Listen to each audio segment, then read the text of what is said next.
Huwag ka nang magpuyat kakahanap ng hotel sa Japan. Ito ang 4 na pwede niyong pagpilian and our honest reviews sa mga hotels na napagstayan namin in Osaka. First, Hotel It. Located near Nishinagori Station, 2-minute walk lang ito papuntang subway. 4,000 plus pesos a night pero abang-abang lang. Minsan nagpa-price drop sila sa 3,000 plus pesos. Instagrammable ang hotel. 15 square meters ang room size, so medyo maliit but it's the average room size in Japan.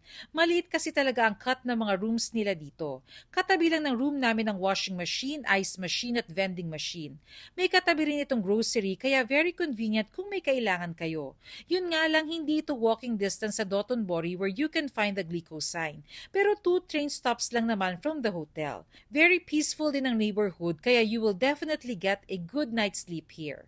Next, Prince Mart in Osaka. Located at Yodoyabashi Station, literal na ilang hakbang lang nasa train station ka na. Ito rin ang isa sa pinaka-affordable new hotel that you can find in Osaka for only 3,000 plus pesos if you book early. Bagong-bago ang hotel. Convenient kasi self-check-in and check-out kaya wala na yung mahabang antayan sa front desk. Kumpleto rin sa washing machine, vending machine at microwave pero magkakaiba ang floor so medyo inconvenient. May free breakfast din but don't expect much kasi ang mura naman ng rates nila. Marami ring convenience stores sa paligid pero challenge ang non-English speaking staff.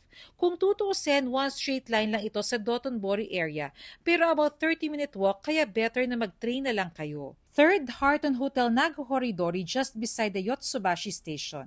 Malapit ito sa lahat. May katabing grocery at McDonald's, walking distance sa Dotonbori at Glico sign. Best of all, accommodating ang mga staff nila dito at English-speaking pa, kaya madali kayo makakaintindihan.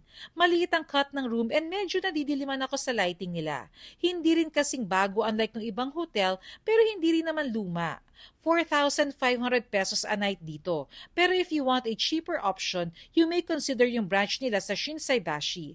Last but not the least, Frese in Osaka, Namba. Ito yung nauna kong vlog recently and for me, ito yung pinakasulit kasi literal na malapit sa lahat. If you book now for your upcoming trip, aabuti ng 4,800 pesos a night. Ito yung pinakamataas compared sa unang 3 hotels. Pero for me, sulit naman kasi nakasave naman kayo sa transportation. Lesser din ang train transfer and for some attractions like Dotonbori and Shinsaibashi, no need na mag-train dahil walking distance lang. By the way, kung gusto nyong lalo pang makatipid, you can use my discount code Bernadette Reyes Travels Klook. Gusto nyo rin bang makatipid? Tandaan, kung kaya ko, kaya mo rin.